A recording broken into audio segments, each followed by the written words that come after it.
Look over Campus Town tonight. Calmer after kind of a stormy afternoon for many. We had a big line of thunderstorms ripping across the area. Those well off into Indiana now. Still the clouds hanging around. Those temperatures here through tonight. Still hovering in the upper 40s and low 50s. Quite a bit warmer. Look at Carbondale, 64. We've had more storms in far southern Illinois and down into the boot heel of Missouri. Through the rest of tonight, those clouds, and through the day tomorrow, the clouds are going to be with us. Maybe even a little bit of mist and drizzle. Some up and down in the 7-day. 60s one day, and soon another cold blast of air. We'll talk about it. Coming up as WCA 3 News starts right now. You're watching your local news leader.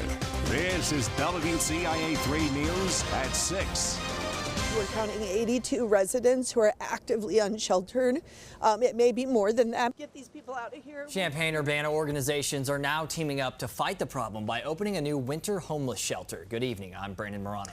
And I'm Kelly Finley in for Jennifer. The shelter will be at the old Armory building at the intersection of 2nd and Park Streets in Champaign.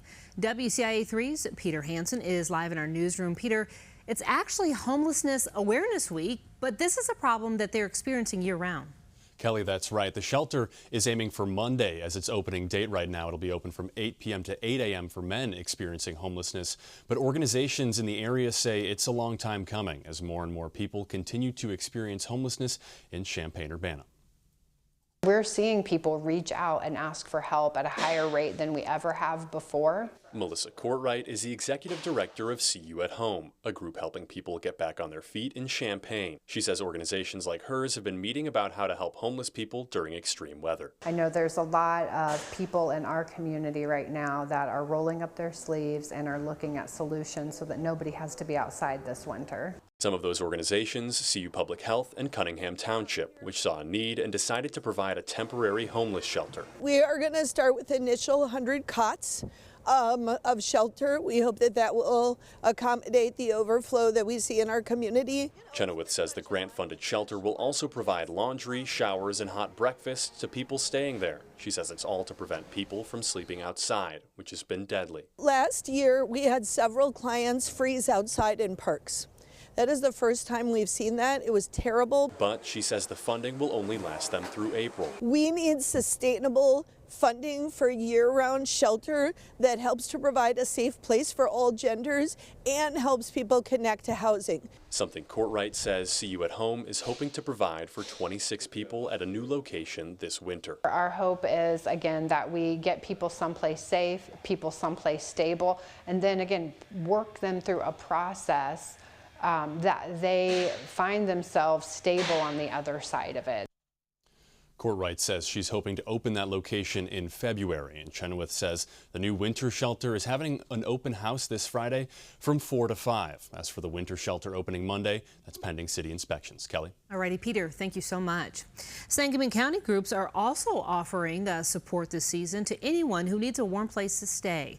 Several businesses, including the Lincoln Library, Helping Hands, Overnight Shelter Daily, and the Salvation Army will function as warming centers in Springfield. These services are available during regular business hours. Some city-owned buildings are also open. We have a full list of warming center locations in Central Illinois on our website. Just visit WCIA.com.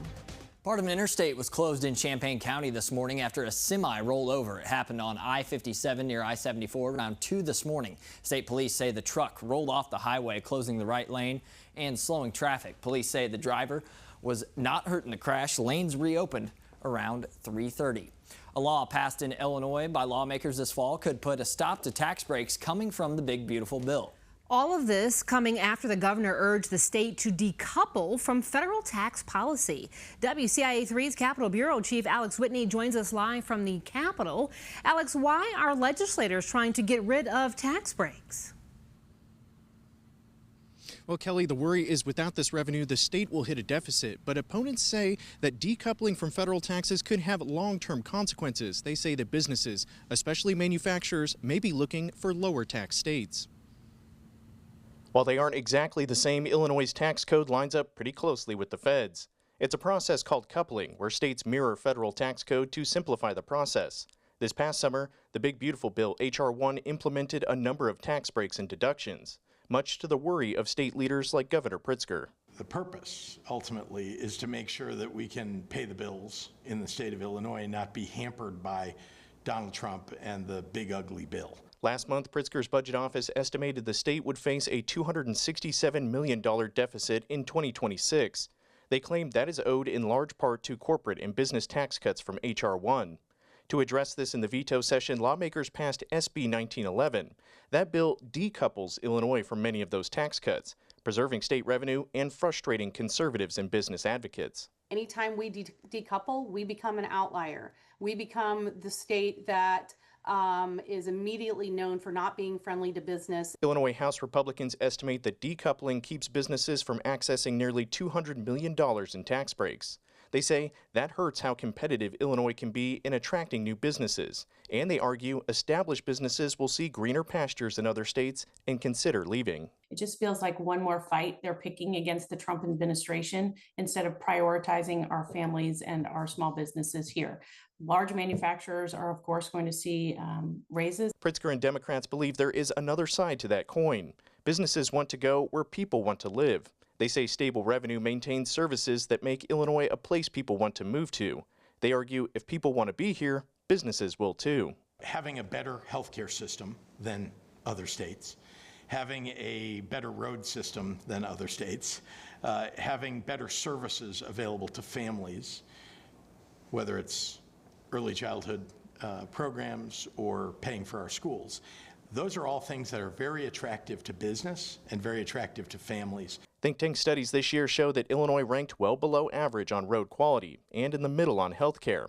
The state also nearly cracked the top 10 among states for education and was considered the 7th best state to raise a family. Now, one of the big provisions in the Big Beautiful Bill was no tax on tips. This decoupling shouldn't affect that. I spoke with the Illinois Department of Revenue, who told me that they use federal gross adjusted income to determine your state-level income taxes. They say these deductions from tips at the federal level won't be affecting your adjusted gross income, so it won't affect your state income taxes. Reporting here at the Capitol, Alex Whitney, WCIA3, your local news leader. Alex, thank you so much. IDs are going digital. The Secretary of State's office made that announcement this morning, and it starts tomorrow. This is part of the Illinois Mobile ID program. Now, allowing people to upload their driver's license or state ID to their Apple Wallet. Now you can present your phone or Apple Watch at many TSA checkpoints, businesses, and venues instead of a physical ID. The Secretary of State's office also says the program will soon expand to Google and Samsung wallets, making it accessible to more people across the state. And just a reminder, the service does not replace a physical ID, and for now, people in Illinois should still continue to carry one of those. A vote last night will not lead to higher property taxes in one central Illinois city, but its county can't say the same, what it means for people living there next year. And a new state tax is impacting people's betting habits. We're going to tell you what type of wagers are decreasing and by how much. I'll make a bet. What's that bet? It's going to rain this week. Wow. Pretty good. Very good. What does he win? Where are you getting your inside information? I know a guy. You got insider trading. You better watch out there. They'll get you. Outside here tonight, things are calm. Hey, look, lights on the tree. Downtown Danville, staying cloudy. We'll talk about that. Some more rain, as Brandon mentioned, as he just spoiled the whole forecast. A big temperature drop as well coming up.